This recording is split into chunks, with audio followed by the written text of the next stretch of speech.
Dave, you're going to bring up slides and share screen. All right, Denise, I will bring these up and you can tell me when to move on. Okay, sounds good. Good morning, guys. I'm DJ Officer Gove with Animal Services. I just wanted to let you know I will update some of these photos. They're older, but they're still very apt. But we do have a lot more current ones, unfortunately. I've been doing animal rescue for, I don't know, 20 plus years. Been involved with every wildfire here in San Diego, flood, also gone to Katrina. And the pup that's showing, I think it's showing now, there you go. That was Miss Megan. Unfortunately, we lost her this year, but she was a great companion to go out and assist with training with kids and going to the fairs. So the County of San Diego is the lead agency in times of disaster for the unincorporated areas of the county. Well, that one just kind of went automatically, sorry. Just real quick on that one, there's been a lot of changes with animal services. We no longer have city contracts, so it's really important to know that if the event starts in a city, it's most likely going to be San Diego Humane Society. We certainly will be on board with mutual aid. And usually it does head off into the unincorporated. So both agencies are pretty activated first time and we work together. So go to the next slide. Many shapes, sizes, and have different needs. But this is gonna be fun because I'm doing it on the other side as well. Lots of different creatures. Let's see, cats, dogs, those are kind of the easy ones. The iguana, that's my, yeah, no, I don't, they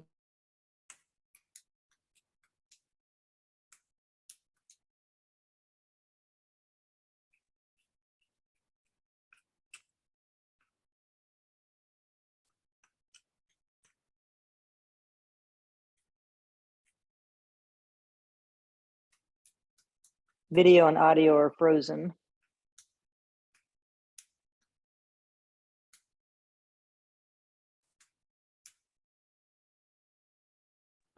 Did we lose DJ? Yeah, we lost DJ's audio. Maybe she'll dial in a minute here. Yeah, she's on in like up by Paris Valley, and so usually has to drive down the hill, do things from her car. And if she doesn't come back, you can just keep showing the slides and I can give the talk. So, Good plan. whichever. Good plan. All right, Julie. Well, let's just, till we get her back, let's just go through these. So the problem we see is that a lot of people will not leave their animals alone and will risk entering it. Okay. Can you Oh, guys hear she's me now? back. Sorry about that. Did it come back? Yeah, You're back. Thank you, Denise. DJ. Okay. Gotta love it. Should have total good service here. I apologize. Why guys. don't you turn your video off and just use the audio? That might help because you're kind of breaking up a little. Okay, I can try that. All right, let's try this again. Okay, so the human animal bond, it's very well documented. First of all, I should have asked, and I'm not sure how we'll do this, but I guess raise your hands. How many people have animals in this group? So lots of them. Excellent. So not sure what cut out, but cats, dogs, those are the easy ones. Most people are trained with them. The horses, livestock, that gets a little bit more creative, especially ones that are not socialized, which is a lot of them that we see, unfortunately. So most people are not going to leave without their animals. Good for them. During Katrina, that became really apparent because people put themselves at risk. The last two fires, we certainly have put, thank you for sliding that forward. We see tons of people that stay back there. The problem with staying back there, it's great that they take care of their animals, but then the fire department or other rescuers have to assist them should they get in trouble. Next slide. Water is a little different than fire, but a lot of the same types of risks. After Katrina became the PETS Act, I'll let you guys read this, but basically what it means is there's funding for reimbursement. So every agency is to have a plan. and a team, we have to document that and then we can get reimbursement. Unfortunately, the Pets Act does not include livestock. Hopefully someday that'll change. Those aren't considered pets. It's just for the standard pets. Next slide. Annex O in San Diego County, we operate under the Annex O. If you guys haven't read it, please do. It has some really good information on the basics of how we operate and the agencies that we work with. Next slide.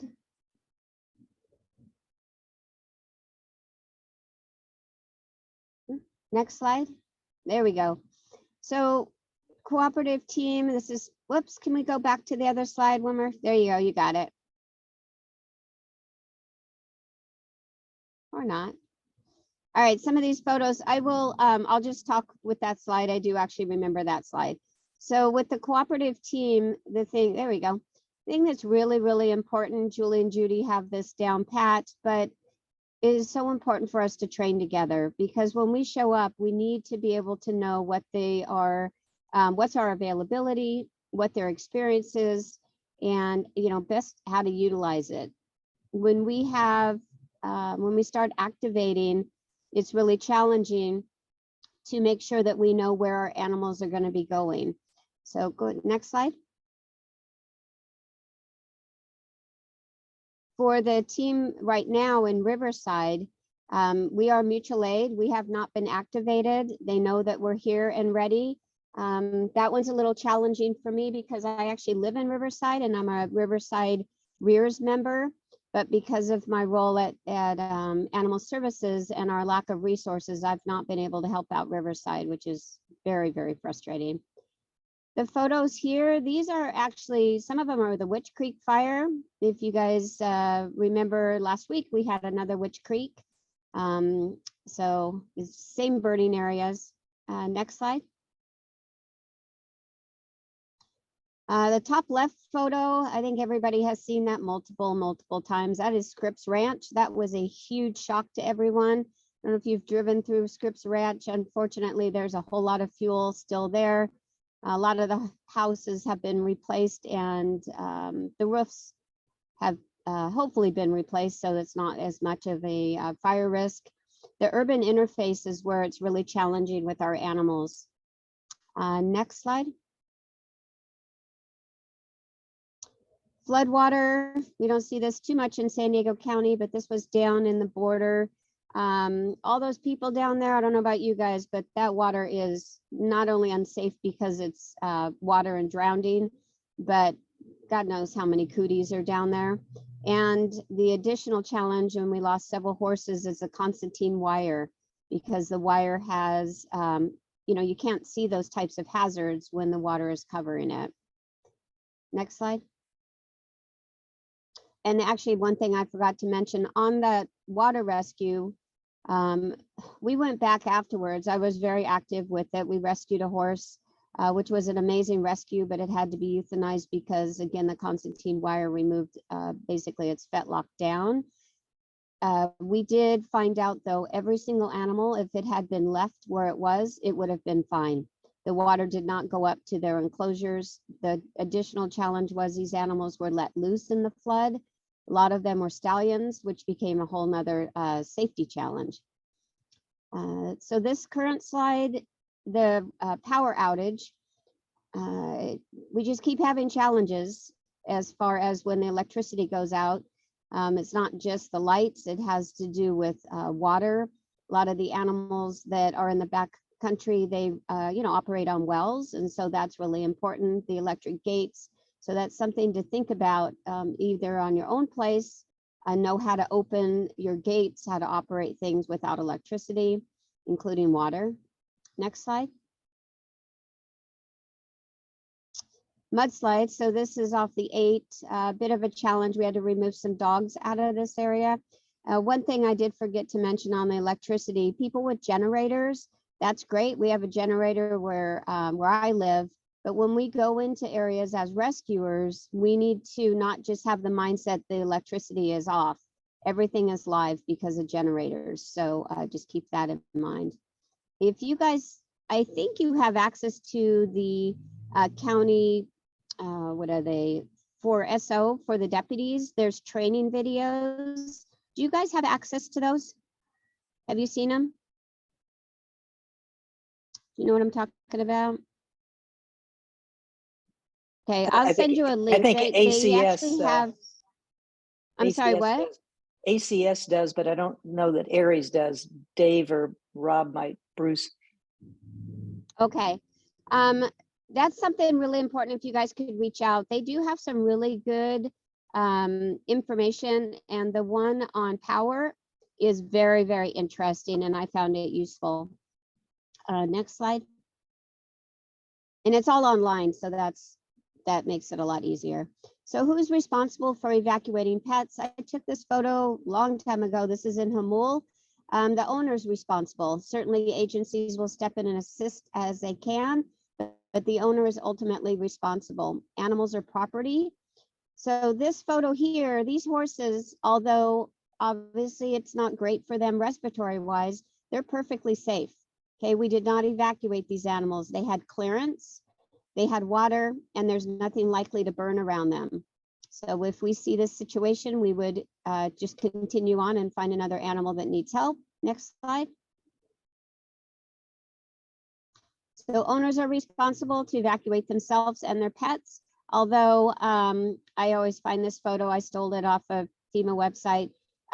It's, you know, the plastic tub, hopefully it has holes in it, but that's pretty ingenious because that one person is not able to carry all those carriers, and these cats, if he drops it, is going to be safe. And they don't look particularly distressed. The pig is a whole nother story. If you guys have not handled pigs and you ever want to handle pigs, let me know, because we constantly are working with pigs, and they are very unique and hard to be smarter than. Next slide. So preparedness starts with you. Obviously, you really, really want to make sure that you have a plan for your family, which includes your pets, the neighborhood, the community, and see how you can help. Take your pet with you. If you can't, then please notify an agency or your neighbors, see if they can assist. You know, with animals or young or old, you just need to get out. You know, don't wait until it's mandatory.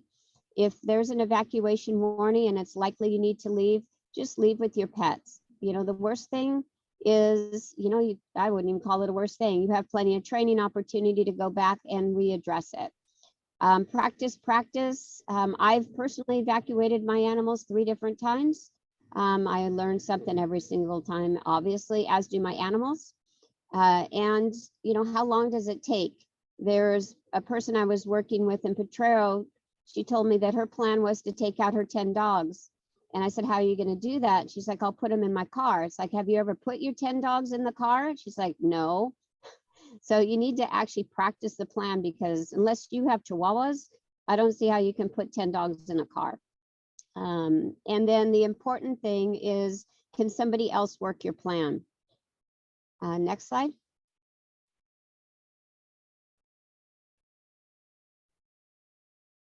Keep going. There you go. So this has really gotten a lot better.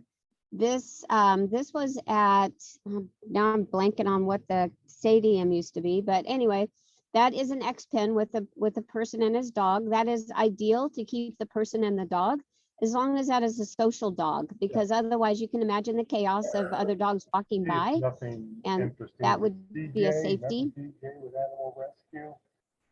Am I losing you? I hear a very low volume. You're good. Keep going. Okay, sorry. So keeping people and their pets, that is something that I notice every year or every event is getting better and better, where people will take their animals.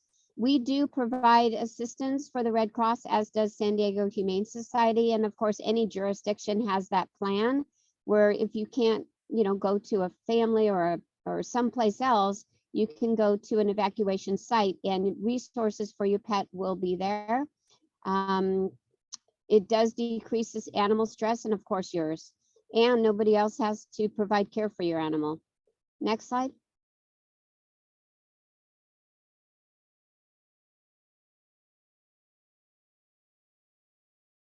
So how do we include pets in emergency plans? So that little kitten, we found that during a fire, somebody actually came and gave it to us off the 76 in Bonsall. And that kitten did get adopted. We usually hear awe at this time because it is really cute. Next slide. So prior to evacuating, people have different thoughts about animals being in crates. I used to think of crates for people that were kind of loser owners that didn't take care of their pets. I have a complete opposite opinion of that now. I think all animals should feel safe and not stressed in a crate. It's a great opportunity for them to have it as a den. So the best thing is to have your animal already socialized in one and have one with you, because the first thing when they go into a receiving site, they're going to have to be confined. So ideally, it's not going to be the first time that happens. When you are evacuating, make sure that you have enough supplies for minimum 72 hours, depending on your pet's special needs.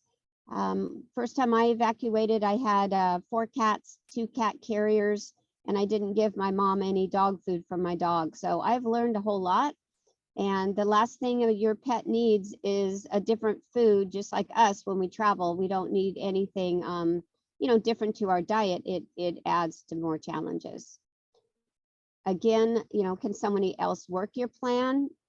And have you practiced your plan when you're home or not home? There's a huge difference. If you're not home, somebody else needs to be able to take your animals, or at least provide care once the roadblocks are safe for access. Next slide. So how can we get in? I joke, but it's true. I like breaking and entering. I'm small. I love climbing through windows. Ideally, there's a access key. The lock boxes are really nice to be able to have discreetly put in, to where if you do call into dispatch, if we can get a code, we can provide care for the animal. And I guess that's pretty much it on it. Oh, also for livestock, having food on property so that we can feed your food and not bring in new food. Next slide. So these cats, that's fine for carrying these cats. These cats are looking a little big, but you need to make sure that they have space available for a litter box. So using a crate like this inside of a large wire crate is a really good way to do it, to where they can move around, have this as a little den, and be able to have more space. Again, receiving supplies are going to be at any place that you bring them to, unless it's a private home. Next slide. Microchip. So microchipping is huge. Every single species can have a microchip. It's an implant. It's really small. Even the SO now has microchip scanners. What it happens is you scan it, we get a numeric value. That numeric value goes with the vendor, so we can call and get information on your pet. So it's really important to have current information at the vendor level or in our database if your dog is licensed, or any other species. If you call us and you're in our jurisdiction, we can add it. We can immediately contact you. Unfortunately, frequently people will microchip their pet and then that animal changes homes, or they never do add the information. So then we would only have the information of where the implant was done. For an example, if you adopt a dog from Animal Services, that microchip would just say that the chip was sold to Animal Services. So unless Animal Services is open, they would not be able to provide information on that pet. Next slide. So ID, it's really helpful to have it visible. With livestock, I've seen so many different variations. My most disliked is along the feet. The feet is a real challenge because depending on the terrain, it's really hard to see. It's a safety issue. Horses generally don't just stand still for you to read a phone number.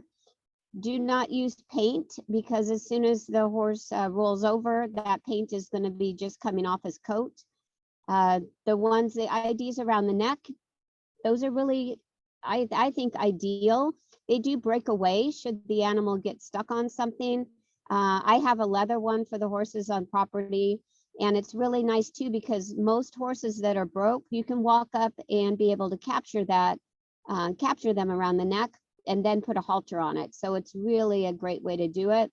You can put ID tags in their mane. There's so many other ways, but a quick and dirty way that really stays on is just duct tape and a permanent marker. What we really need is the phone number of the owner. Next slide. Get out ahead. I already mentioned this. I hate to get fuel, but that's just my life twice a day, probably, based on the miles that I drive. You need to have enough fuel in your vehicle to get out of San Diego County or whatever jurisdiction. You need at least a half a tank, ideal 3/4, depending on what you drive.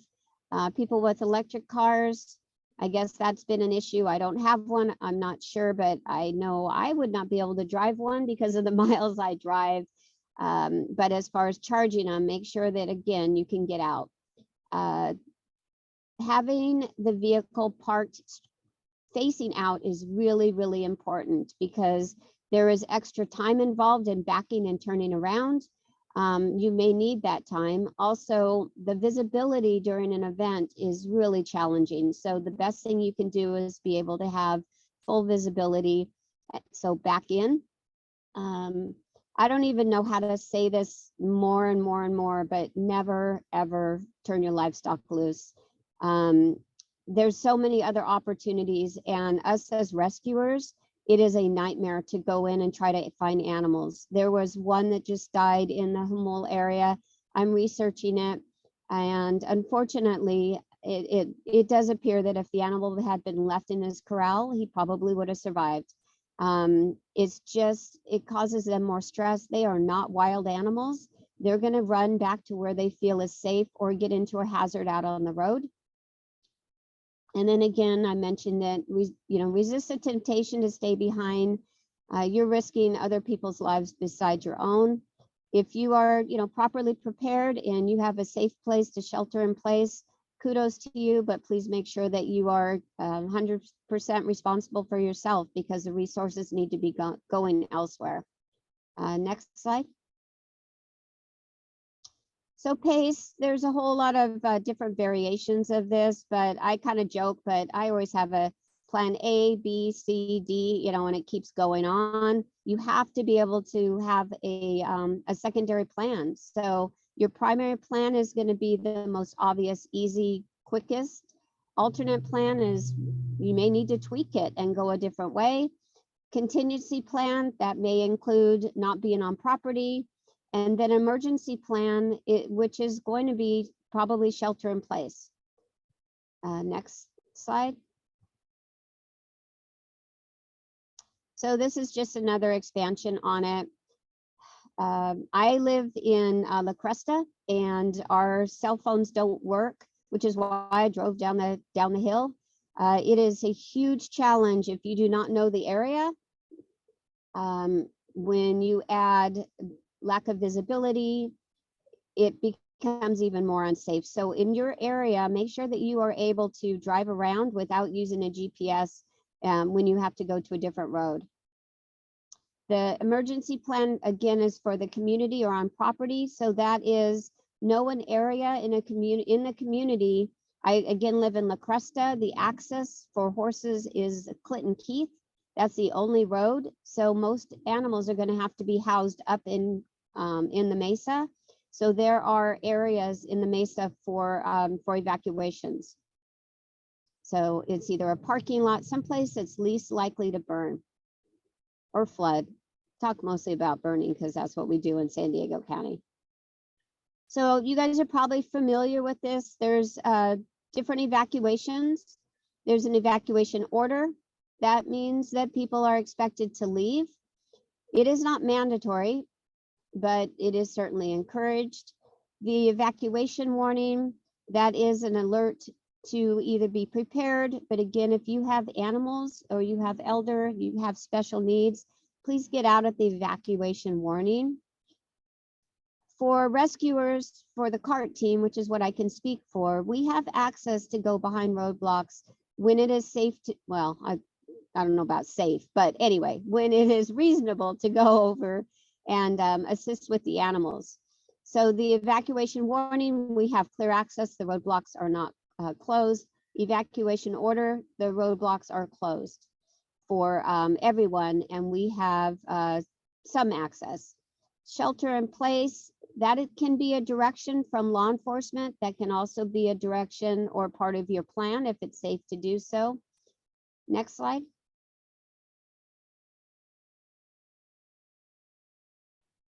So I know I'm speaking fast and going through these slides. I hopefully you guys will all be able to get this PowerPoint.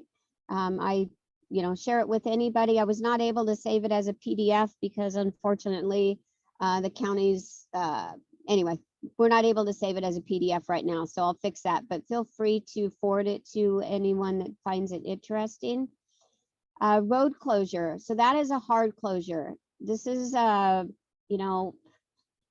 of these change really quickly, so that is closed to all traffic, including fire and law enforcement. So if it is a hard closure, animal rescue is not going in. It is not safe for us to try to evacuate animals.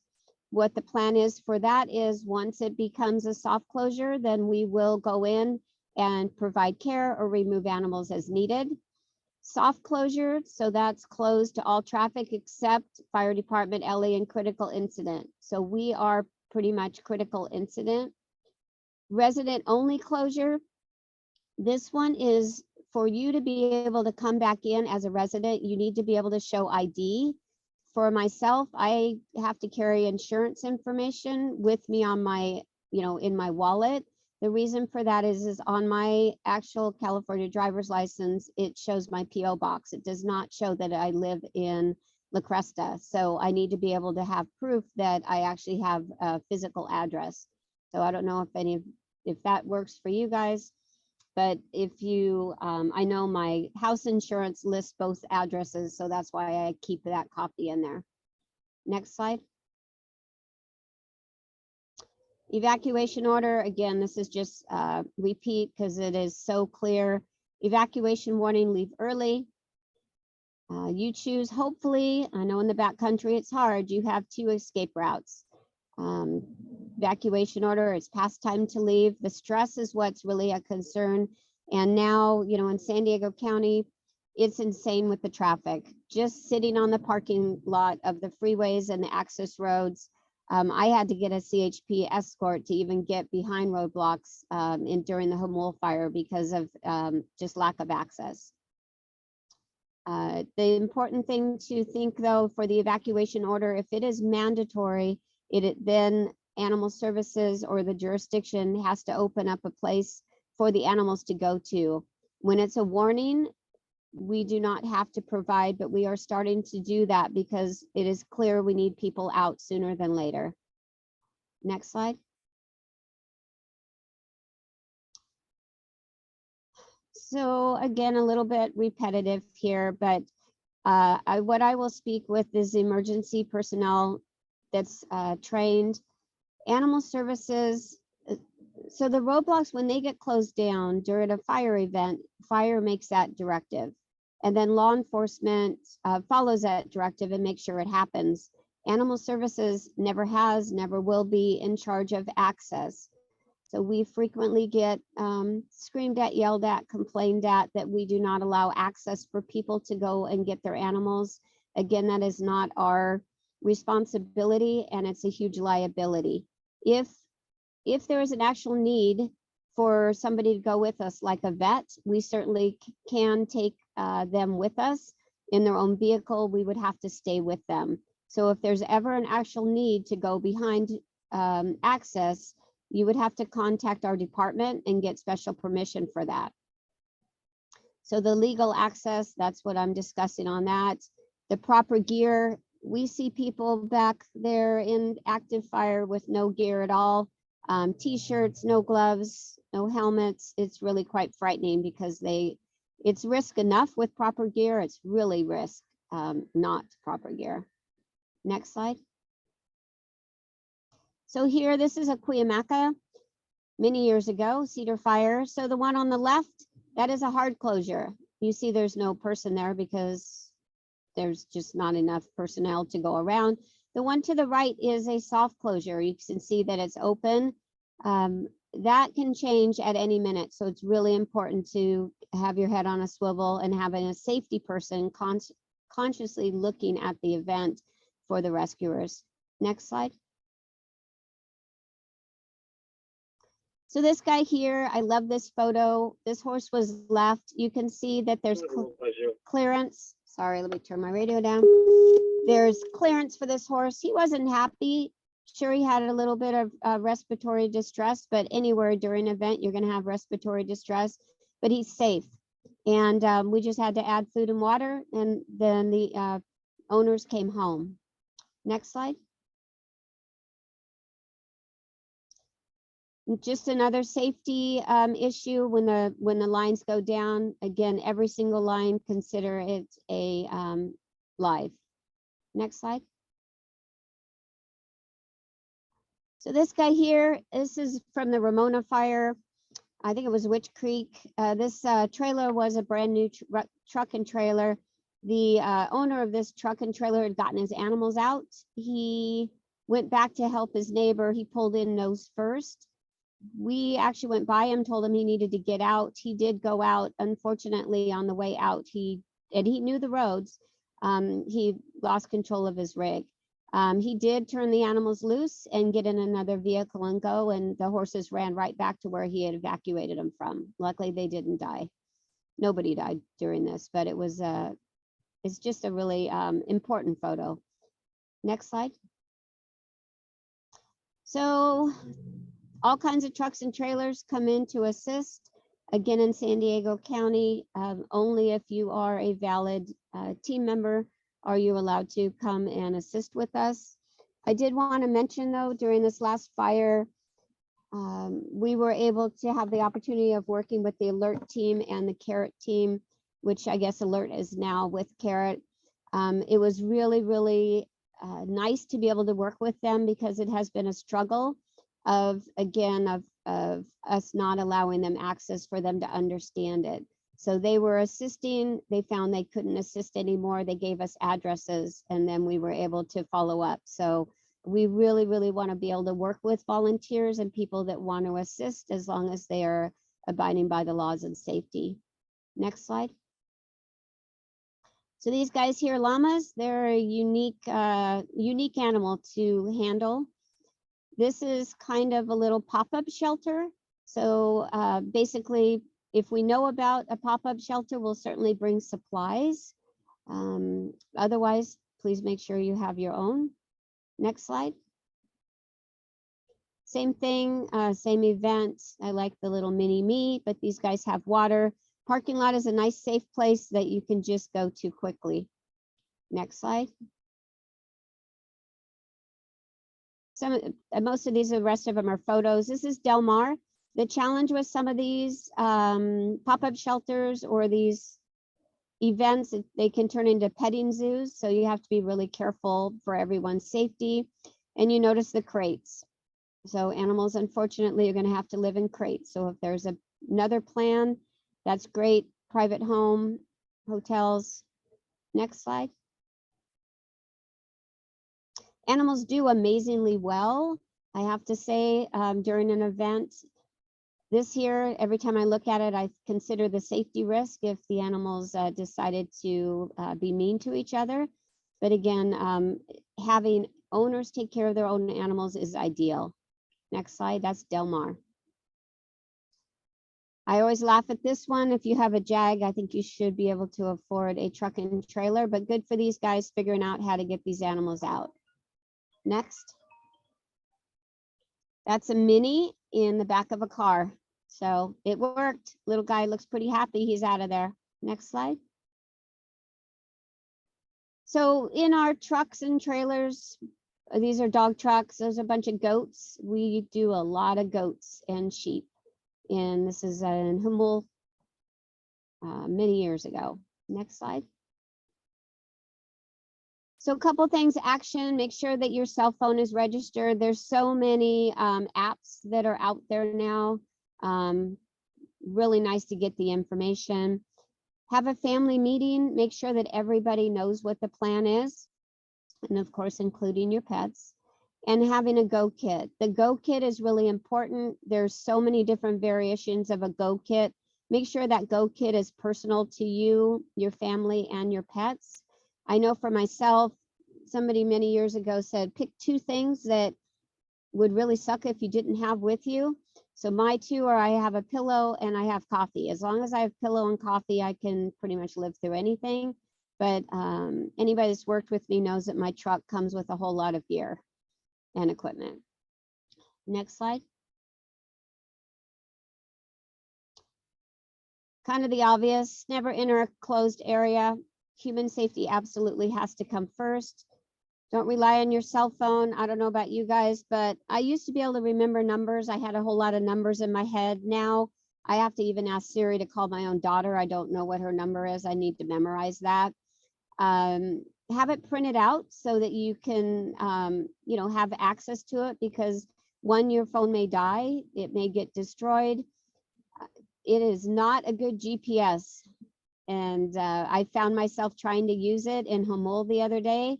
And boy, that was a joke, because it kept circling around, because these, it's so nice that they reroute traffic, but they also get to a roadblock and they try to reroute. So all it does is keep doing circles. So you need to have a satellite GPS. And then fuel, as much as, we all hate to do it, just make sure that you stop, because one, you may not be able to stop because of time. And then most important, you're not going to be able to use the pumps if there's no electricity. Next slide. So these phone numbers, hopefully they're big enough you guys can see. Of course, these are only valid for San Diego County, but just make sure that you have, somewhere written numbers for access. I personally have called 211 several times during an event, and there's an actual person that answers and can, does a great job giving us information. And know your local emergency responders, so that you are able to reach out and know what they can and can't do. Next. So if anybody is interested in becoming an animal rescue responder, our CART team is County Animal Response Team. Our team is amazing. I've been lucky enough to work with them, be their leader for many, many years. I recently stepped down from the disaster coordinator position. Sometimes I regret it, but it was a good thing, because we really needed to change up our leadership. If you are interested, it is mandatory to have some incident command classes. I'm assuming most of you guys already have a lot of these ICS classes. They're all online. And then we have animal handling and just general fire safety requirements. So if anybody's interested, you can call me directly, or you can go to our website and send information to our volunteer coordinator. And if it's not already on here, I can put out my phone number later. And next slide. And now time for the questions. Going back to the CART team, not everybody needs to go behind roadblocks. So if you have other skills, obviously you guys have radio skills, that is much, much needed. We do, unfortunately, the last couple of fires, fortunately, unfortunately, we have had to rely on our 800 radios. Luckily, we have enough to hand out. The other thing is we just don't have the members within our team to be able to have operations and be out in the team. So we need to add more to our teammates on that level. Any questions?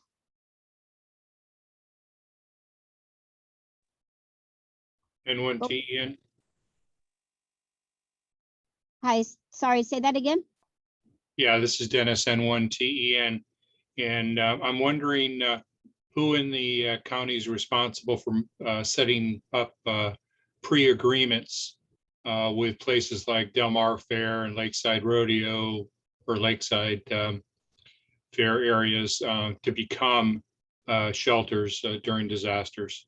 Over Really to you. good question. I'm sorry I didn't already address that. So the San Diego Humane Society, I used to work there many years ago. We actually have a database, and they have been the primary responsibility to keep those in place. Animal Services can assist, and because of jurisdiction changes, the Del Mar Fair is kind of an interesting one because it is in the unincorporated part. So Animal Services has that connection. So it depends on the area. San Diego Humane Society has jurisdiction during events for all of San Diego County, actually the state of California. So they are the lead agency that is keeping those current, mostly because of lack of resources with the county. So if you know of any possible areas, you can certainly contact our lieutenant and get that information, or contact San Diego Humane Society. Either one can add to those records. Very good. Thank you. Hey, Dave, stop sharing screen, please. Thank you. And I will send out the DJ slides after the meeting to the Aries email reflector, or upload them and then send out a link. If you could also include my phone number, it's 619-209-1432, or my email, which you already have. You can send that out. I'd be happy to help anybody and send them in the proper direction. Any other questions? One question, has there ever been consideration of maybe standing up a work group, like a ham radio work group, to assist with navigations or communications or anything like that during an event, and then turn it down afterwards? I'm not sure on that. I'm certainly open to it. Judy, I don't know if you have any experience with that, or Bob? You know, ACS was talking about doing that, and there was one time that they helped with the communication. So, but I haven't seen anything formal. Maybe Rob or somebody knows. Dave. That sounds like an ACS responsibility. Yeah, I haven't seen anything more on that either, Judy. Yeah, I remember 20 years ago, we had ACS when I was with the sheriff. We had ACS for some emergency type things, but it'd be nice if they got that going again. And also, if any of you are not familiar with the app Watch Duty, Watch Duty Fire, that app is relatively new and is the best app ever. It shows the evacuation areas, sometimes minute by minute updates on fires, like the Fairview fire that's going on in Hemet right now. We probably get 5 updates a day. They have a system of volunteers that call in things. So you'll see pictures, you'll see up-to-date information on every fire. You can sign up for 3 different counties to get notifications on. And that's the best thing ever. So I would highly advise you guys to get Watch Duty Fire. I would agree. It is excellent. It provides really factual information and a lot of updates, which is really helpful for us out when we're out there actually doing the event, because otherwise we just have no information, which is a safety challenge as well. Yeah, this is Danny, KD60KR. May I give an input? Hey, DJ, how you doing? I'm good, thanks. Okay, yeah, on the Watch Duty app, on the lower right-hand side of that app, once you open it up, there's the fire icon, the fire flame icon. Once you touch that, then you go to the lower right-hand side, there's a switch. So you activate that little switch and it'll provide you updates. That's how that app works. And constant updates. But as Judy mentioned, it's a great app, especially for constant sit reps. And that's all I have. Thank you. Since you know that app, I do have kind of a goofy question. I was looking at the mapping a couple days ago, and it had, obviously the black, the green, and then it had the red, which the fire with the little fire icon. Within the red, it almost looked like Bigfoot, you know, a big person looking, and it was a little darker red. Was that a previous fire, or do you have any idea what I just described?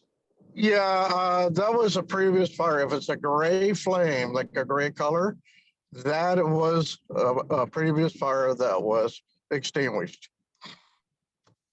Because it was just interesting. It was kind of red, but I was going to go back and look at it and get a better idea. But Well, you're gonna have what- different, yeah, you're gonna have different colors of the spectrum. Like the more the yellow and the red, that's an active fire. Then it will start decreasing now the red and gray. Then on that app, it'll provide you containment 2 status. okay. So, yeah, I haven't had the opportunity to really go in and get really in depth on it, but boy, I tell you that app seems to really be right on it, which is helpful. yes, it is. It's very helpful. We use it at the Red Cross over here too for constant sit reps and intel. Thanks, Julie. I'll have to send you the photo, Julie, and maybe you guys could give me more info on it. Okay, well, anyways, that's all I have. Do you have any more, DJ, first questions on the Watch Duty app? No, thanks for the info on it, and I will, as soon as I'm not using it for active fire, maybe I'll spend more time on it. Okay, copy that. So I'm gonna reverse it back to Thank the you. situation. Any other questions? Just one other thing to add. I'm also a California CART member. They have a website that is starting to come back alive, which is great after many years, has some great information. So I encourage you to go to California CART, and it's through UC Davis, and they have some valuable information.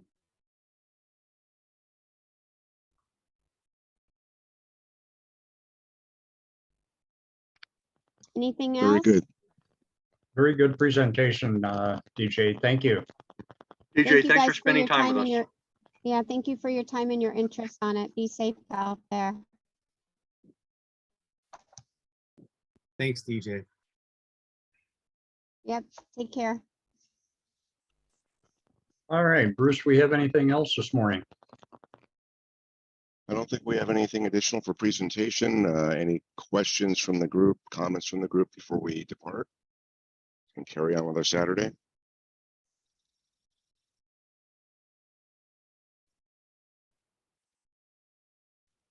I would say let's wrap it up then. All right, thanks, everybody. Good turnout this morning, and thanks, everybody, for showing up. And thanks, everybody, for your additional input as well. We'll go ahead and close the meeting, and Rob can get this posted hopefully later today, and also send the slides out so everybody has all the phone numbers and websites and so on. Thank you.